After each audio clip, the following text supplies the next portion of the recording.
Sure.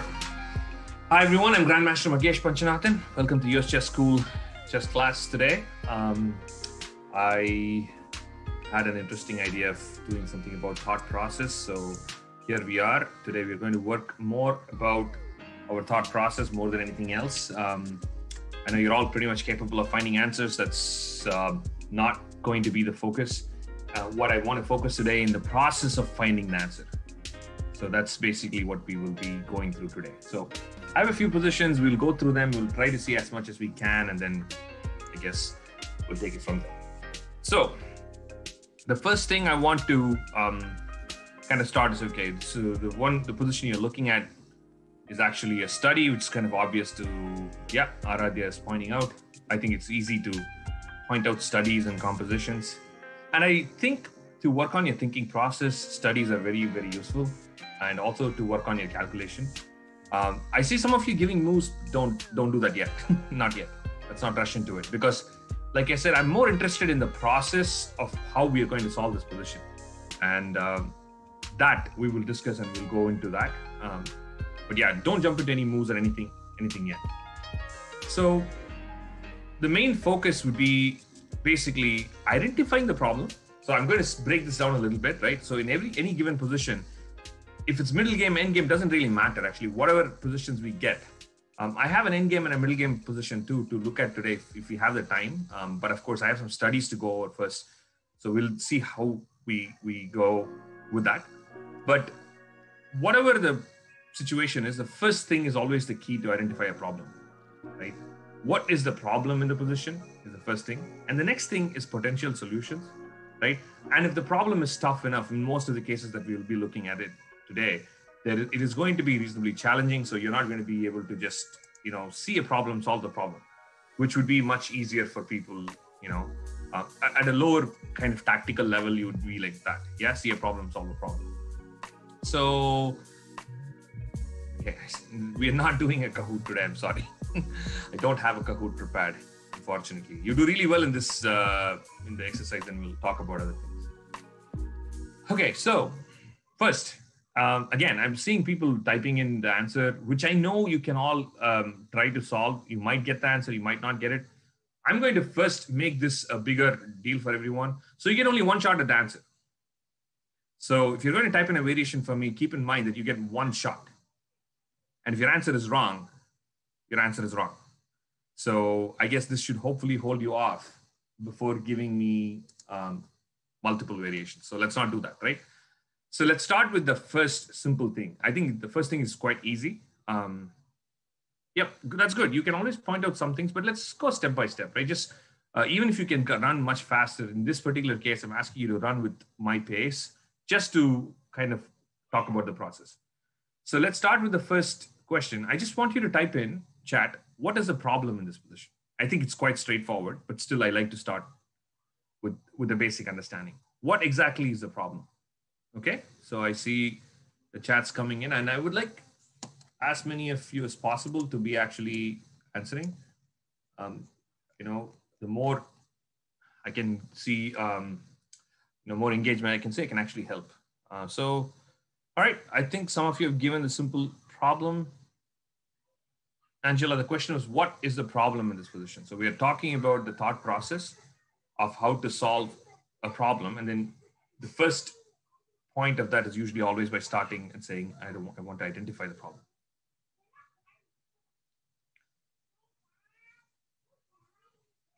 Okay. I don't know if I have too much background noise. I have some kids here, so. All right, I think most of you have simply identified this. So let's move on with the first step of this process, which is very, very straightforward. There is a pawn on c3 that's queening that cannot be easily stopped, right? So let's just move on to the next step, yeah? So c2 and c1 is queening, and I have no way to stop it. So what is the next step? So Alexander, if you're thinking along the lines, there's nothing wrong with that. My question though is that your final answer? And I want you to think a little bit more about how you arrived at that. I know sometimes we don't want to focus on that, particularly if you're so used to studying a lot of physicians, answering a lot of questions. Sometimes you do this naturally and you don't even have to think about it. Today, I want to kind of bring that out for everyone, even if you can calculate everything quite fast. Let's go through one step at a time, right? There are two potential ideas, in my opinion, for white here to continue. So I want first all of you to try to see if you can see two potential ideas. And Brian, if you're chatting something, try to make sure you just do it private. Let's not do public chat. Thanks. So Daniel, I think you're working on the idea. That's very good. But I'm going to ask you to answer my simple question. I see white has two ideas. First, is it possible to spot two ideas? If you see two different potential ideas for white, I want you to type the two different ideas that white can follow here. You don't need to write this in terms of variation. You can also type in terms of ideas to see. Okay, Arnav, that's one of the ideas. Very good. What is the second one? Let's see. I think both your ideas are same, right, Arnav? I don't see it seems to be a different one. Royal, the first one, you gave me one idea, correct? And I want to say one more thing to everyone in this. Unfortunately, I've had this experience in other places, so I'll also want to make sure it's just a simple warning. Most of you don't have a problem. But here's the thing, right? When you're doing some calculation, work with me. Don't use any engines. Don't use any assistance. It's absolutely useless for anyone. So let's just try to calculate everything on our own. And it's okay to make these mistakes. There's no point in checking an answer. So let's just go step by step. Again, this is not to suggest anyone is doing anything, but just I have to issue this warning. Unfortunately, in the times that we are currently, we are having a lot of problems with people trying to find easy solutions. It's not going to help you or help anyone else. So if you're trying to solve this, let's go one step at a time.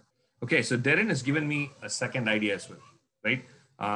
I think most of you have come up with some simple ideas very quickly, which is fair enough.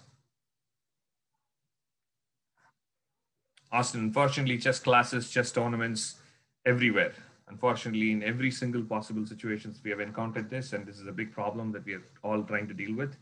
And it's a community thing. So all of us together will hopefully deal with that and stop it. But okay, let's just move on to the actual point. So I think there are two main ideas that have been established so far. Now, how would you know which idea should you pursue? I'm kind of interested in asking this question, right? How would you know which idea would you pursue? How would you decide that in a game? Or how would you decide that if I give you this puzzle, which one are you going to think? Which one are you going to try to achieve? But you, Ashish, you don't get to calculate everything out, do you? Like in an actual game, will you be able to calculate every single thing by brute force? And are they the same question, yeah? You won't be able to. So one of the points I want to really emphasize today in our class is that your skill at discarding bad variation is extremely important as finding good variations, right? So if you spend, let's say I give this position to you, I think all of you can solve this. I don't see a problem with anyone not solving this. But the difference would be how much time you take. And that will make a big difference in a practical game, right? And that might be the same difference between Magnus Carlsen and me. You give me a position, I might find the best move eventually, right? If I have unlimited time. But the beauty with a world champion would be that he would figure out the point within a certain time in a practical window, which can be applied in a game. So how is that possible? That is usually possible if you stick to the main variation. So if there is a critical point in the position, identifying that critical point and spending more time, that is looking for moves, candidate moves, looking for variation, checking your evaluation, everything should be happening in that critical line. If you do that, yes, you're definitely going to get a very good shot at solving the position. If you are spending your time elsewhere, you won't be able to do it, right? So let's see. I'm also going to look at the chat now. So Alexander, I like how you're going with the thought process now. Thanks for going with the flow. Okay, so I'm going to ask, at this point, I think we've kind of considered the two main ideas. One of the thing is most of you have considered the bishop to c6, which is very reasonable. And some of you considered king to e8 with the pawn to queen e8. Yeah. And let's see which one should I just pursue. Simply play king e8, e7, sorry, d6 and b7 and let black queen. I think it's kind of easy in this particular case. I mean, not king e8 directly, guys. Well, by the way, king e8, king c7, and take. I can play king e8 first move also. Yeah? You cannot play king c7 back. And also use the chat to private message, please. Thanks. Alexander, you're definitely in the right direction. Yeah, you're definitely in the right direction. Like I said, I think most of you are able to calculate very well. Okay, I'm going to change this chat so you can only chat to me, so we don't have to worry about this anymore. Okay, Aradhya is saying playing the bishop. Wait, is my audio a problem? Is anyone else facing an issue? Okay. Sometimes, unfortunately, huh? Okay, I'll try as much as possible. There's a new microphone set that apparently is creating some issues. But okay. Going on, the main question is, should I pursue bishop c6 idea or should I pursue king e8? Who wants to tell me? You can put an exclamation point if you want to talk about it. Okay. Right, I don't need an answer, like I said, right? I need a process of why you're going to pick something. I don't want any final variations. Not interested in that. All right. Okay, I have more positions to go on with, so I'm not going to spend way too much time here. So I'll also tell you a little bit of what I would do. There is king e8, and then there is, of course, the bishop coming to c6. I really like bishop c6. In this case, it's a little bit with calculation directly, is that because king e8, let's say c2, d6, c1, d7, what will black play? Just tell me a move, guys. That's all. Both cases, what I will do is I'll look for a defense for black. That's right. So most of you are finding the move. This is simply queen c6, yeah? Now, any other move, I think white is still in good shape. I mean, at any point, pawn takes and bishop takes can be interposed. That's okay. But queen c6 is really the problem, right? Once I play queen c6, you know that the pawn cannot queen. Then you also know that the queen can start checking around. And at that point, I would say it's probably a draw. I don't think black can win this, but it's probably a draw. So queen c6 is the kind of move that makes me not, like kind of let that go. I want to be excited about a variation. That's what makes me calculate a variation. That's what makes me pursue a variation, right? Your intuition tells you that there's more to it. So let's calculate the bishop c6 variation so far. Yeah. So you go the bishop to c6 and you take. Now I've gotten couple of different ideas. So let's see. How many possible ways are there for me to get the bishop to c6? Aradhya would be correct. I think some of you are saying 2. I don't think there are a zillion ways, Ryan. We'll wait a little bit, Ryan. I'll at some point definitely give you a chance. Ashish is saying he liked an idea first, but then he didn't like it afterwards. Royal is looking at another problem. Okay, I like that problem that you're noticing. So there are 4 possible ways, guys. I'm going to tell you there are 4 possible ways. This is again the point I want to pause and tell you that I don't want you to just calculate the first variation that comes to your mind, right? I want you to always take a step back and carefully look through the position a little bit. The problem with, this is what the correct approach is, but the problem is sometimes we always run with variations, right? Most of you gave me one path within the first 2 minutes, right? I'm not saying it's wrong. You might be intuitively correct, right? But the problem I see with that is that if your path was wrong and you're kind of exploring that a lot more, you don't even know where to go next, right? So my best point that I want to say here is that there are 4 paths. The correct way to approach this is like very quickly scan all the paths and say, okay, how can I achieve this, right? And then try to decide, or once you spot the idea, try to decide, is there another way I can do this? And then make sure you achieve that, or make sure you identify all those, and then problem solve, yeah? Let's see all the 4 possibilities, yeah? So like right now, I can bring the bishop to h3, d7, and c6. I'm going to actually remove this e8 problem that's not there. So bishop h3, bishop d7, bishop c6 is one possible way. And I can bring the bishop to b5 in 3 different ways because I can take on f3, I can play e3, I can play e4. Yeah, all of these are simple possibilities for me. So again, how do I know which one I should do, right? I think if I want to go to c6 through b5, the option should be pretty straightforward. Alexander, you're correct, yeah? Because what I would do in my mind is I would play the most obvious move first, right? So remember this, usually in my calculation, I always find a winning idea or let the idea that I have or my opponent have run through freely without any resistance, right? And then see the reaching position, the end position, is it actually winning? Then if I do find that position to be winning, then I'll take the next step and come back and say, okay, how can I stop this? Because you don't want to reach a position that's you're not even sure if it's winning. That's basically setting a goal, right? You don't want to end up somewhere that you don't even know if it works. So if I'm bringing the bishop to b5, I want everyone to write in chat, right? I know you calculate e takes f3, but there is a problem. And how do you solve that problem? I think everybody pretty much at this point knows.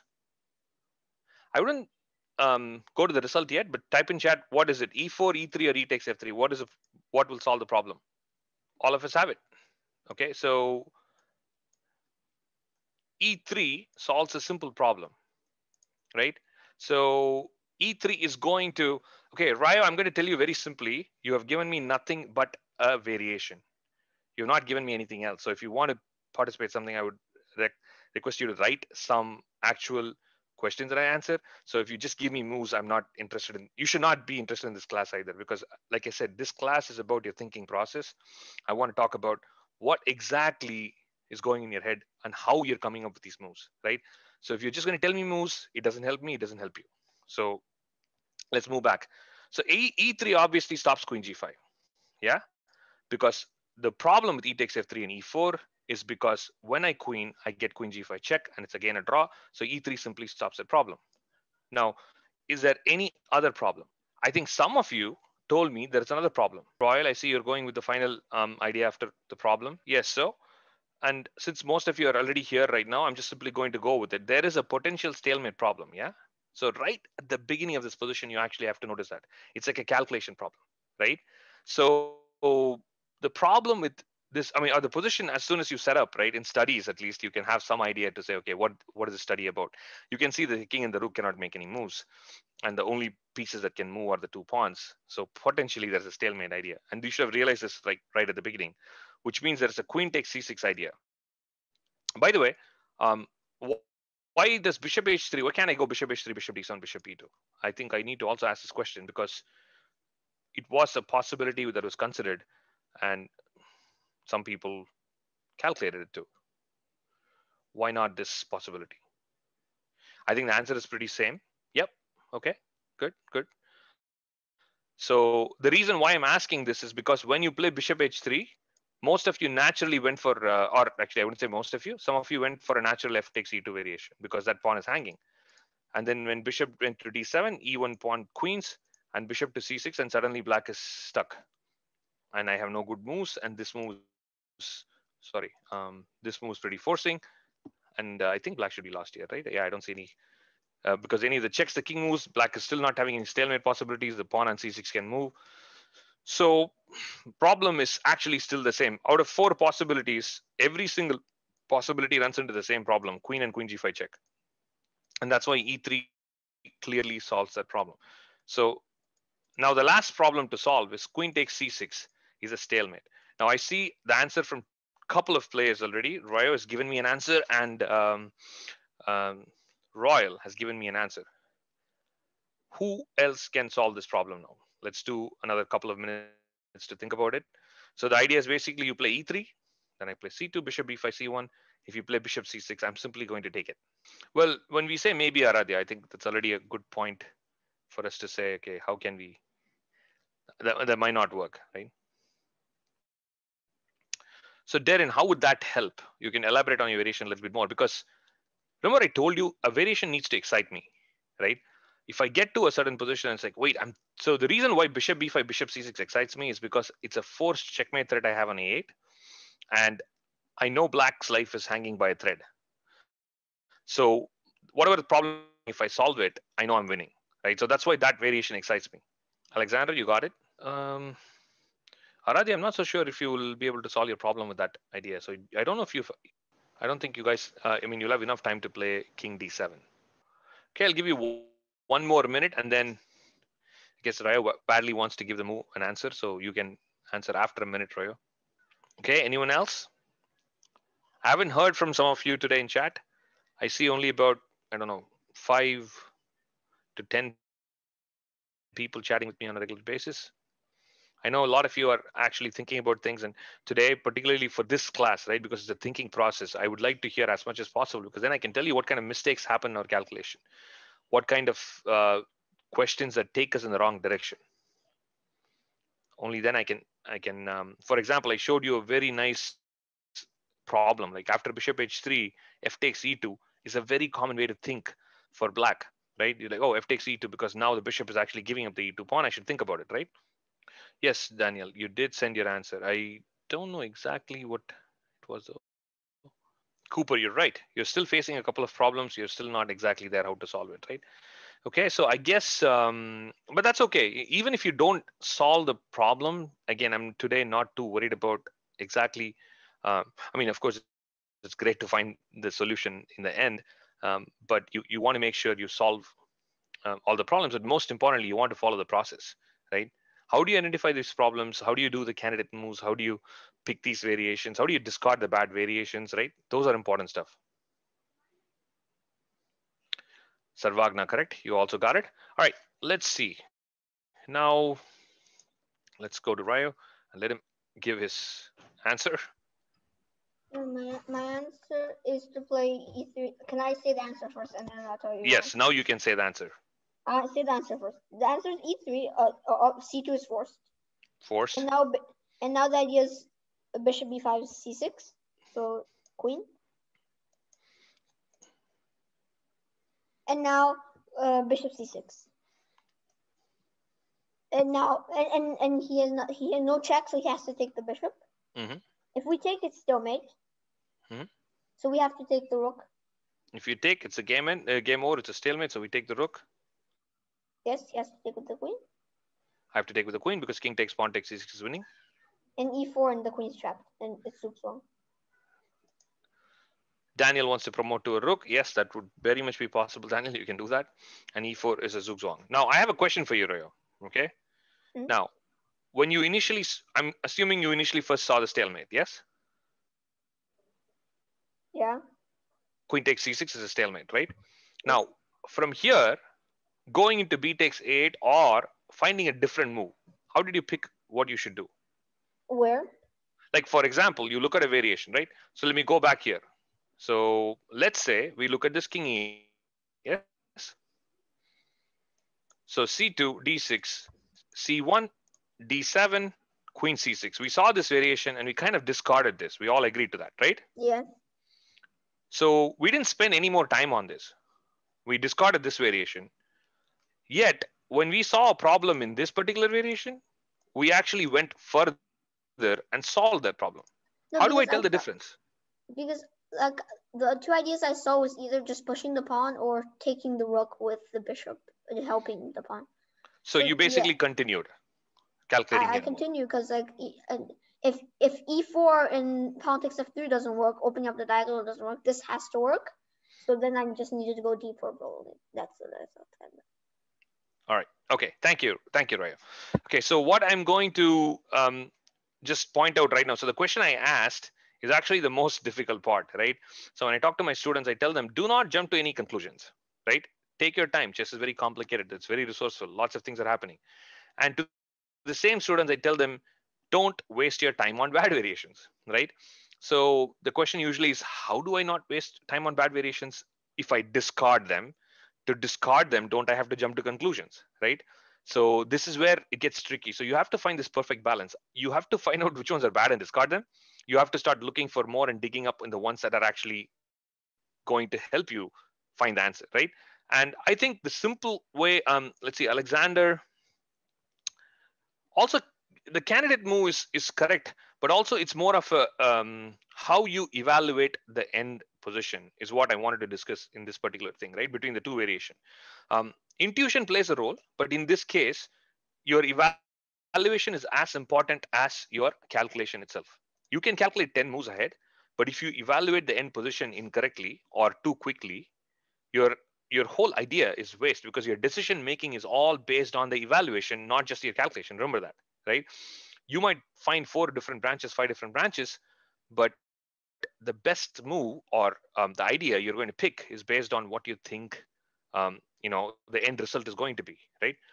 So here, for example, if you be a little thorough, you know that there are two candidate moves. Actually, one is b takes a8 and one is d takes c6, right? Brian, I'm not sure why when you're talking about putting the king on d7, I'll come to that in just a second. So this is, if you conclude this, right, as a draw and go to a completely different move variation, then what you have done is you have not completely been thorough in this, right? So when a variation doesn't work, I retrace it one step at a time, one move behind, right? I won't go to the first move and change it. Again, I'm saying I won't do all these things, but this is technically what I shouldn't be doing. You can catch me in a tournament game or solving puzzles doing all these mistakes, of course. But I'm talking about what the right way to do is, and I do make these mistakes too, but I'm just telling you what the importance is, right? Actually, it's not simple positions, Alexander. In forcing sequence, you're going through forcing sequence, you have to see through it. You cannot end a forcing variation without seeing all the forcing moves or concluding in between, right? If there are two or three more forcing position moves and you decided, no, it's not so important, and I think it's just, I'm going to intuitively make a decision, you've probably made a mistake, right? So that's the main problem with this. So now let's look at this other movie looked at, right? You're actually out of forcing moves. You have to calculate this, yes, but at this point, you know that it's not making a big difference. White is out of forcing moves. Nothing is exciting for me here because if the king moves, I can check anywhere. I know that. Pawn takes pawn, or the bishop moves, that might be even worse because the pawn will take and queen. So basically, I'm out of forcing moves. So it's safe for me to conclude here. It's safe for me to take a step back and look for everything, check to say if there's anything happening, and then make a conclusion, right? So it's kind of important that you find this balance, right? Which variation to discard, which variation to think. So if I, let's say, give you 15 minutes to solve a position like this, the biggest reason why I see sometimes my students not solving it is because out of the 15 minutes, 13 minutes they would be calculating some other variation that they should not be calculating. For example, king e8, because they didn't spot queen c6 or something else has happened, right? Or bishop h3 f takes e2, right? Because they ran through the variation so quickly that they assumed that after bishop h3 f takes e2 is the only move, right? So yeah, this is probably the main thing that I want you to learn from this particular example. Now let's move on. So there's basically the answer is beautiful zugzwang in the end, which now all of you have seen. Now let's move on to the next position. Let me pause the share. Okay, we have the next position to look at, and this position is very um, interesting to me because I think I was a FIDE master, an international master in a coaching camp. It was a 1-month chess camp with Grandmaster Vladimirov in India, and that 1 month we did so many end games and we worked on so many things. Grandmaster Vladimirov, Evgeny Vladimirov, a great trainer. So this study particularly was interesting because he gave us this study and we had like, I don't know, 10 or 15 students trying to solve it. And this one ate my brain. It took me a long time to solve it. And it was, so that I would say it's very interesting in terms of problem solving, right? Figuring out the problem and solving it. Right, I'll tell you, I'll type the name after it's done. Let's focus on the position, okay? So first question, as always, I want to see who can identify the problem. Now, you can also define the problem as a variation if you want to. You can put it in words, or you can define a variation to say, this is the most straightforward thing I could do, but it didn't work because of this. I want all of us to start with that step first. It's white to play. You don't pick any colors. You basically are trying to find the best move for white. It doesn't matter what the result is. So try. I like how you defined your problem. I think you're jumping right into the most serious issue. Okay, I think in this position, like a generic idea that the pawns are queening might not be good enough, guys. I know it's definitely a problem. Yeah. In the last position, I think that was more easy to define it like that. In this position, maybe it's more interesting for me to get a variation. So give me a variation. Michael, if you've seen this, you can type in the answer to me, and I can verify it's correct. You can still try to solve it step by step. So Austin May, I see a variation. Is that what you're defining as a problem, or is that your final answer? I want to just be sure. So Michael, if you forgot it, even better, no problem. Then you can just continue to solve it, right? Just solve it like anyone else. The only thing with positions you have seen, sometimes they drag you along this memory lane unnecessarily. You forget that, forget what you remember, just go for what you can calculate. Okay, so Rohan, I would just basically like variation, guys, for this one, right? Sometimes it makes more sense to like jump into the most important variation. Like I said, actually, I'm also going to use a timer here, right? In the first 5 minutes, I want to see who's calculating the most critical variation, right? That'll help us. So I want to see what is it that you're trying to do and what's the most critical variation. You're playing white, but I usually don't take sides per se in terms of analysis. So, but it's white's turn to play, so you're thinking from starting move as white. Yeah, I think Ashish and Troy are the two players who've given me a real problem so far.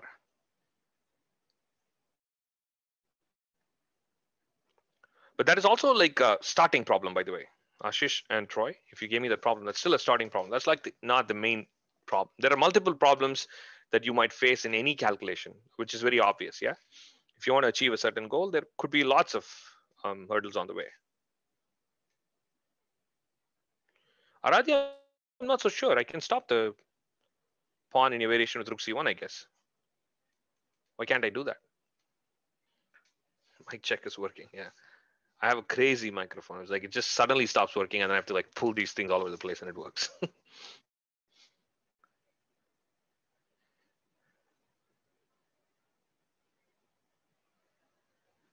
I have like a very important question to ask at some point, but let's get to that. I want to see how someone is going to land on the most important variation. That's what I'm interested in first step. I'm not interested in who's going to solve the position. I want to see who is going to be trying. Remember, I told you there are multiple ways you can look for solutions, multiple problems that you might face. You want to see which one's important, which one you can discard, right? That's the thing we're talking about right now. Cooper, I'm not so sure why that is interesting. You have to think a little bit more. It's remember I told you last time, do not stop a variation in the middle of a forcing sequence. Let's see, Ashish, what are you talking about? Okay. Ashish, I'm sure that position is lost. Austin May, that's correct. That's a dead end. Yeah, Ashish, that end game is impossible to defend for white. So we're about, I would say around the 5-minute mark. I see 4 minutes, but I'm sure I started the time a little late. And I have to say, I don't see the most critical variation. And I also know why that is happening. Alexander, are you switching the variation now for black? I thought you gave me a variation that was winning for black, didn't you? Did you find a winning variation for black already? Oh, you didn't. Okay, maybe I'm mixing your answer with someone else's. So then, yeah, then you're looking for something for black. That's okay. Okay, so we have gone through about 5-6 minutes. I would like someone, anyone volunteer, to tell me what you have thought about in this position so far. Who wants to speak?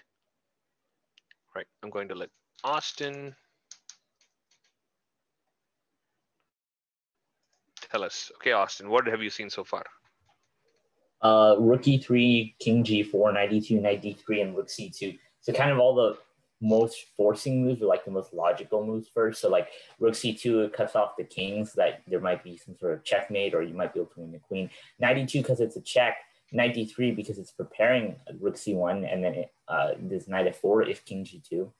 But I realize that doesn't work because black has king h2, And king g4 brings the king a little bit closer to the black king, so you might be able to checkmate him.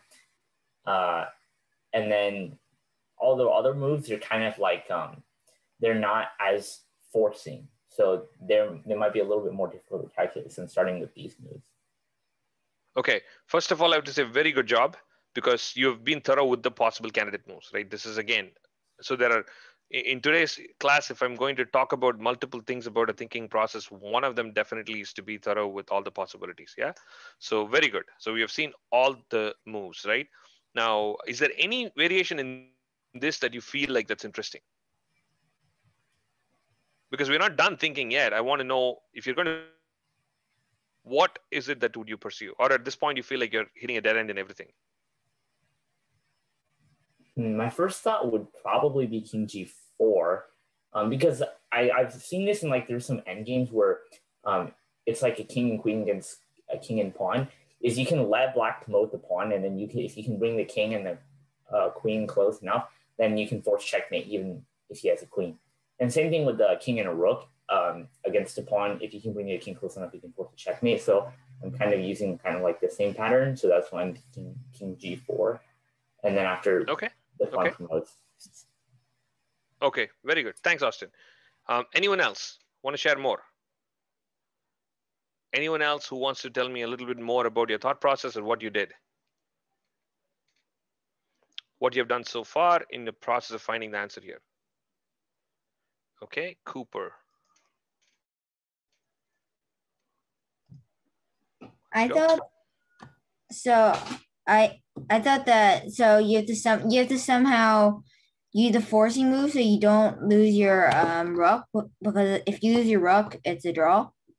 Okay. And yeah, I was also thinking about some kind of mating idea with king takes g4 and using the knight and rook and king to either win the queen or mate the king. Question is, what is the best you have so far for white? What is the best out of the variations, out of the things that you've seen so far? King takes g4. Okay, tell me what happens after that. Then he queens. Okay. And then I thought knight e2 check. Okay. Followed by king f2. Okay. And then knight g3. Okay. But then I saw queen f3, so yeah, that wasn't working. Yeah, see, the thing is, remember I told you, I want you to work on variations that really excite you, yeah? Unfortunately, I think, Cooper, you suggested this, Austin also suggested this. King g4 is a move that you have to discard much, much easily, because after I queen, I'm looking at possible ideas for white, yeah? So knight e2 check seems to be the only candidate move I can think of. Any other move, I don't see it to be forcing. If I play rook e3, rook d3, they're all creating a threat of this winning this queen. But the queen has a gazillion moves to go out, yeah? I have some queen d5, queen c6. I can just take the queen out anywhere. And it doesn't look so promising. So the only move, knight e2 check, seems to immediately get into trouble with king f2, right? So king g4 has to be discarded. Troy, I'm actually, can you answer the question? Can you talk? You have a very interesting question, which I wanted to ask everyone. Is it the one that I just asked? Yes, the one that you just asked. Well, is white trying to win this position? Because you can go for an endgame like knight d3. Okay. And then knight d3, h1 queen, rook c1, king moves to h2 or g2. Probably h2 to avoid knight checks. Rook takes h1, king takes h1, king takes g4, king g2. I'm calculating this variation. When we're down a pawn, we can't win. But I'm not sure if it's satisfactory or not. Okay, good question. I think this is a great question. I want an answer from everyone. What are we thinking? Is white trying to win or is white trying to draw?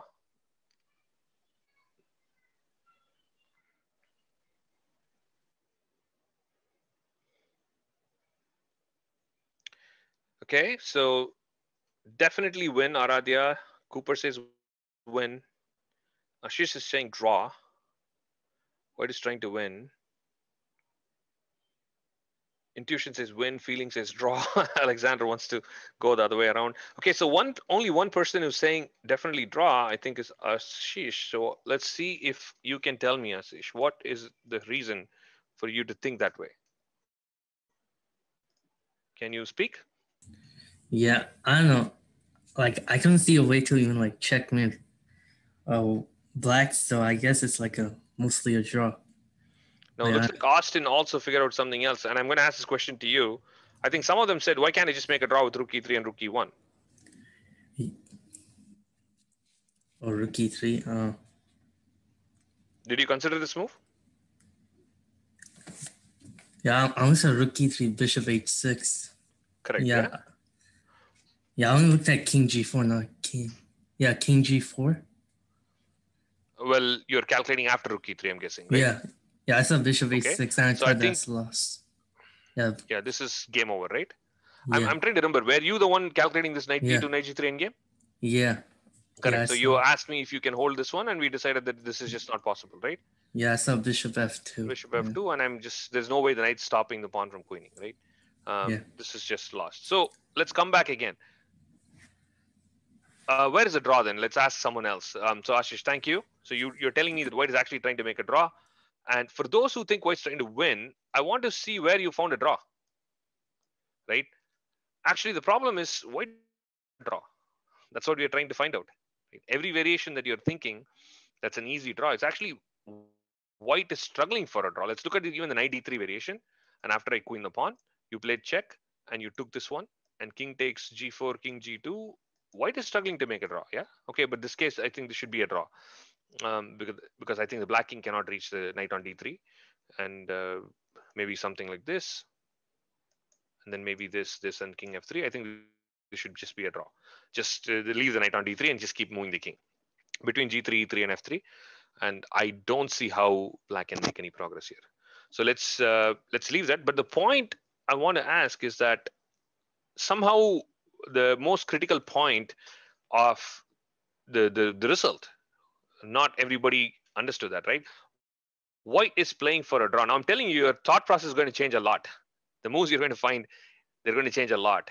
Everything that you're going to look for is going to change a lot the minute you understand that. White is trying or struggling to make a draw, which means now black is going to look for a way to win. Most of the variations, you didn't even try probably different variations for black to win. When the position ended in a draw, maybe you just let it go. You thought that's okay.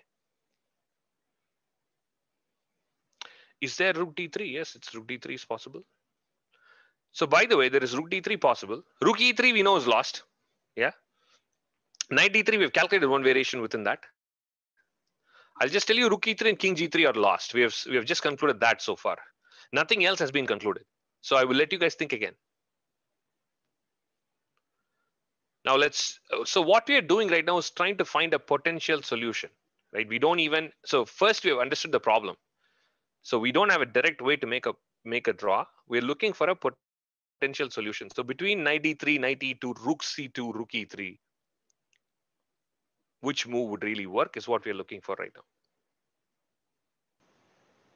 So I'm going to see some of you are using a chat to try rook e3. I'm going to give a couple of minutes for you to first only just decide, are you going to pursue rook e3 more? Are you going to quit on rook e3? That's the first decision. You can look through for 2 minutes, try every variation you can think of. And then remember, there could be more after that, you don't know. But for 2 minutes, I want you to think about rook d3 and tell me, are you going to pursue? Or are you going to discard it?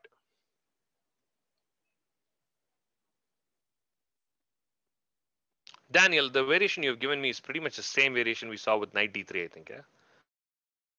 White sacrifices the rook for the h pawn and picks up the g pawn with the king. That endgame is a draw. We concluded that. Just to give you guys a little bit of a way to move forward. Let's not worry too much about that endgame. H and g pawns are gone, and white has a knight. That's a draw. White's not looking for a win. Black is looking for a win. Black should be finding different moves. If you reach that endgame with black, I would say black is the one who's looking for different moves. Alexander, I think you might be onto something.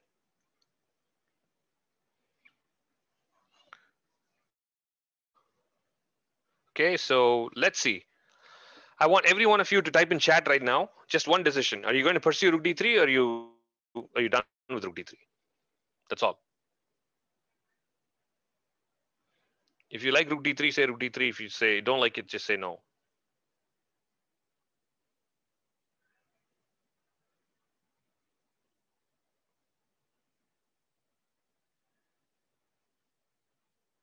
Okay, I'm getting a lot of no's. Can you tell me why no? But I actually only got some people to tell me some reason. I guess, does anyone, I mean, I know most of you at this point didn't have enough time to maybe calculate all the variations, but at least to some extent to tell me why you didn't like it, yeah? You saw something. Okay, Daniel, I like what your reasoning is. Alexander, I like your reasoning.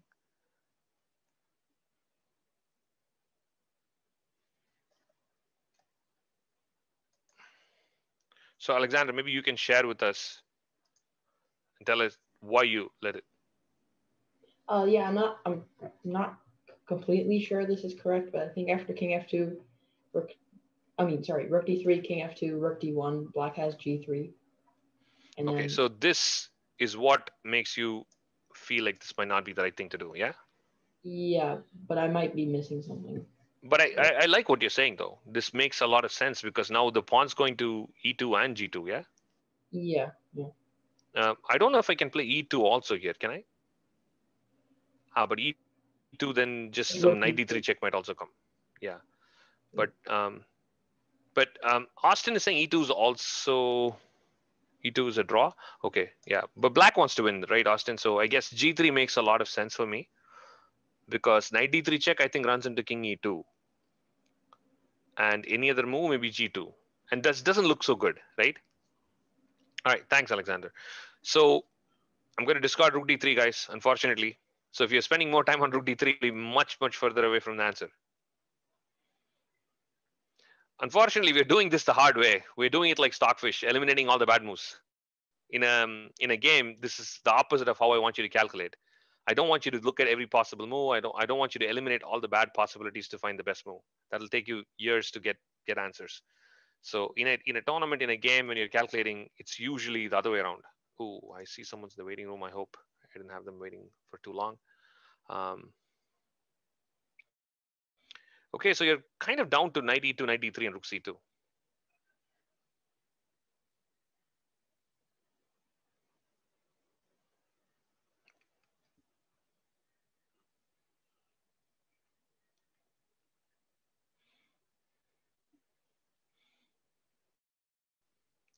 I think there is a reason why you should look at one move right now.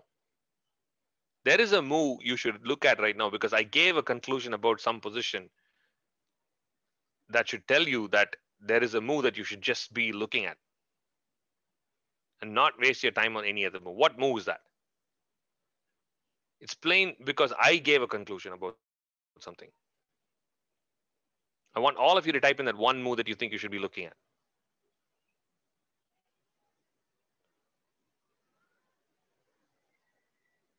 Correct. Kevin, Sarvagna, Cooper, Austin, good job. So some of you still went in a different direction. Let's see if I'll ask one person who did this, Sarvagna. Why did you pick that move? Oh, I guess like 93, there's just some type of like 93 rook c1. It just seems a little more, because like 93 stops king f2, so it just kind of restricts the king to the back rank. So I was thinking 93 over 92. Fair enough. And also the end game that you're reaching out of the variation, what did I say that end game was, yeah? After knight d3, let's say queen h1. Mm-hmm. You play rook c1 check, yeah? Yes. King g2, then rook takes, and king takes g4. What is the result in that end game? A draw. It's a draw, correct, yeah? Thanks. So basically, we have a drawn endgame if black doesn't find anything better. So it's black's job to find something better after knight d3. So that's why you should be looking at knight d3. So if I tell you that you have not even found what the problem is, would it be a little depressing for you guys? It might be, yeah? What is the problem? What is black even going to do after knight d3? No one has given me that.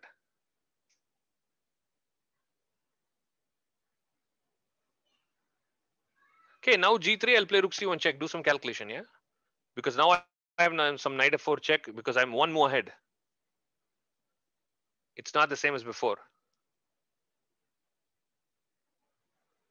One move ahead might change everything. Hold on. Don't give me moves. I see a lot of you giving moves. Let's take a step back. Do some candidate moves. I know the time is almost up, but I want to make sure we finish this up, guys. So probably about 5 minutes. Yeah. I mean, we're spending more time on arriving at the process. So clearly this example is showing us that finding the problem has been very challenging. It's not even finding the solution. We have not even found the problem.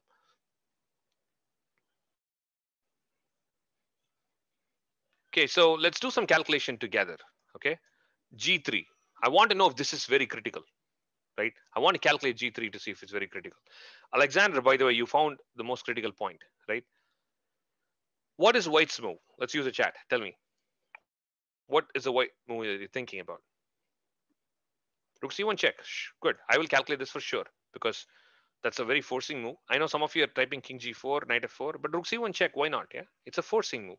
Send the king out. I know where the king is going to go for sure. Yeah. Okay. So the king goes to what? G2. Question for chess in general. If you know that the move is best, should you calculate more variation, just play it? Is it purely a psychological thing for your opponent and knowing what you're going to play? Troy, in practical play, you have to trust your intuition. But when you get to positions that are concrete, right, you have to back your intuition with calculation. So that's the kind of short and long answer for that. If you think that you found a good move or a really good move, then it's not very practical for you to go back and look at candidate moves and look at lots of other things. But it is necessary to scan through a little bit, right? The only reason I say that is because if you go down a path and you hit a roadblock, you will know where to go back. If let's say you calculate just one variation and your variation didn't work, you'll have no place to go back. That's the reason I say that, okay? All right, now let's come back to this position. I'm going to look at rook check king here. And again, knight F4 check, probably a follow-up check again. So I guess if I go king here, can I play another check? Maybe another check, yeah? If king F3, I think maybe I can play rook F1 check. If king F2, I don't know. I have knight D3 check and knight H3 check. Let's try, which one should I try, guys? I could also try to play king G4 now, but king G4 now, G2 will still probably lose, yeah? Actually, will it lose? Not 100% sure even here. Yeah, even G2 might still run into something. But yeah, knight D3 check, knight H3 check. But at this point, I'm going to tell you that don't you feel like there's like so many things happening for white here? I mean, it seems like, I'll go back to the point. Are you excited about this variation for black? It shouldn't be, right? I mean, I don't even know. There's so many checks coming in. There are so many defending moves that are coming in. I'm not threatening anything yet. I need like a couple of moves to really do something. Even G2 I can take. Actually, yeah, right. G2 might be the threat, but it's not really such an obvious thing. So I do not like this. I don't want to waste my time on G3. I want something more forcing. And I think somebody has already given that. So I'm going to go with that. What is the most forcing move you can see here? One more problem I'm noticing is that after finding an idea, you should make sure you apply it in different variations. You cannot look at an idea and discard it. Say, you know what, in that particular branch, I saw that move and that's it. Great. But I'm not going to look at that. It's an idea. Thank you, Cooper. I saw someone else also kind of saw it. Austin, Sarvagna, correct. Bishop h6 check. You already saw bishop h6 check, right? You have to start applying them in multiple places. So once an idea is there, this applies in middle game too. If you see an idea for yourself or for your opponent, you know that in the next 2 or 3 moves, that idea can come in different ways. It might not be exactly the same thing, but it might happen in some other different ways. It should always be running in the back of your head. So if you found rook e3, bishop h6, and you're not calculating knight d3, bishop h6, that's wrong. That's just not right. Right? You see a forcing possibility and you just ignore it is not right. King to g4 and e2. This is the actual problem. So since we don't have a lot of time, I'll give you like 3 minutes. Let's see if someone can actually solve this problem. Yeah, the problem took 30 minutes for us to figure out. So Aradhya is making a point to say, can we try king f4 in the first move? Again, this would be the next question, right? Would you discard this and go look for another move? which is correct, which is again a very, very difficult question. But here I'm giving you a clue. The answer is here. The answer is still here, so you still have to continue. By the way, these are studies, so they tend to make you think ridiculously different. So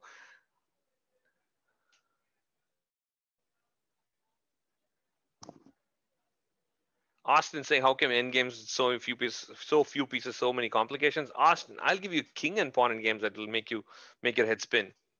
If this is fewer pieces, sometimes you will get king and a few pawns, and you'll have like 1,000 different variations to calculate. I'm sure some of you have seen some Turetsky's in-game manual positions. Okay, so far what did I get? I got 95 from Alexander. I queen on wait, 95. What? Yeah, 95 queen on h1. I don't see how that's going to continue anymore, because the only check I see is, well, I see knight f3 check or rook g3 check, but it looks to me like, I mean, you don't really have a huge follow-up. Okay, the next option I'm getting is rook to c2, h1 queen and rook to e2, and we have rook e1, rook e2 perpetual check. But the problem, I would say, that's actually kind of interesting. Let's see, rook c2, I queen on h1, rook takes e2.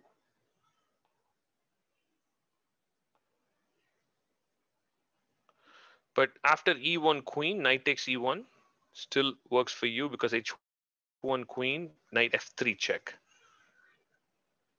King f1, knight h2 check, king e1. Yeah, that actually kind of might be the problem, Alexander, because after rook c2, I queen, and after knight takes, I queen again here. And then when you play knight f3 check, I go here. The thing is, there's no rook c1. That makes a big difference, right? And actually, is there king g3 here? This might be quite interesting. Okay, I'm not going to go too much into this, guys. Again, since we're running out of time, I'm trying to see if I can direct you guys into the most obvious variation. So some of you suggested you can play rook a3 or rook b3, 100%. Yeah, why not rook a3 or rook b3? What do you think black would do? If you queen and play check, I take your queen and it's a draw.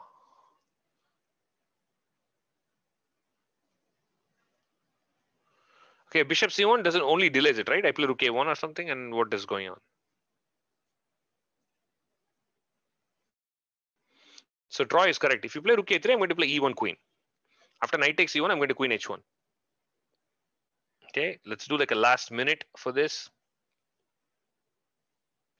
By the way, the variation we saw, again, I'll nudge you to find within that variation. So very close. Rook a3, Austin, you don't need to play bishop g7, yeah? You can simply play e1. Bishop g7, I can simply play rook b3, I think, yeah. Rook a3, e1. That's the variation you should be calculating. Okay, fixed it. Crazy microphone. I would hate to go out on mute without giving the final answer. There's no bishop f4 check. I mean, black is going to queen now. What is white going to do? Black queens, of course. King g3, knight f3. No.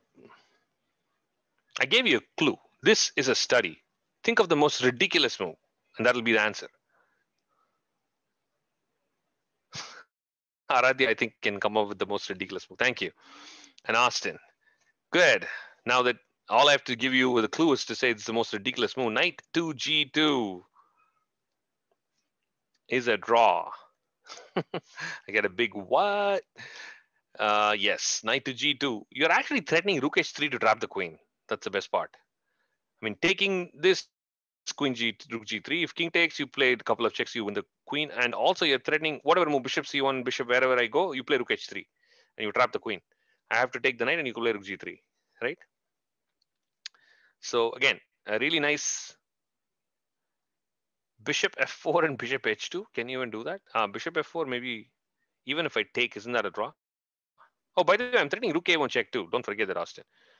The reason why I said rook h3 is a threat is because if you play bishop c1, then I'll play rook h3. That was a secondary threat. My first threat is to play rook a1 check to take your queen, of course. So, all right, guys, this is a great place to wrap up. But what I want to tell you is that there are thousands of studies out there. There are thousands of positions that you can do for tactics or long calculation, right? What I wanted to teach you today is basically how to think about, how to go about solve these problems, right? So the main thing I want you to, if you think of as like a takeaway, I want you to remember that you have to first identify the critical position. So this is like a skill in its own. Whether you solve the problem after you get that is the next part, right? In any given position, can you identify the most critical problem and just start zoning into that? How good are you at doing that? Try to break down the process that way. So then you will know the next 10 studies you solve, you will know that, wait, in 8 of these studies, I was not even calculating this move. And I look at the answer, right? Let's say you give yourself 30 minutes to solve. And at the end of the 30 minutes, you check the answer and you're not even thinking about that move. So now you know that you're not even close to the critical variation, right? So you will know the difference in that sense. Okay. So break it down like that, and hopefully that will help. All right. So studies, I think there's a database. It's a very nice database that's available, which I recently bought. I forget. I know it goes something like HH something. Hold on. I'll tell you the name, guys. It has like 10,000 studies or something like that. Fortunately, I can't find the name. Can't find the database right now, of course. Okay, HHDBV1. I forget the name of the website. If somebody else knows that, they might be able to share it. What is wrong with knight e1 instead of rook a3? Okay, Troy is asking one last question. If you go knight to e1 directly, what if I queen? What's going on if I queen? How is rook g3 a draw? Because if I go king f1, you don't have much after king f1, I think, right? You thought king f2 and maybe knight d3 check and rook f3, yeah? That might be a repetition, you're right. If I start with king f2, again, candidate moves. King f1 and it doesn't seem to have anything. Yeah. All right, so, all right, guys, that should be a good place to stop, I think. Hey.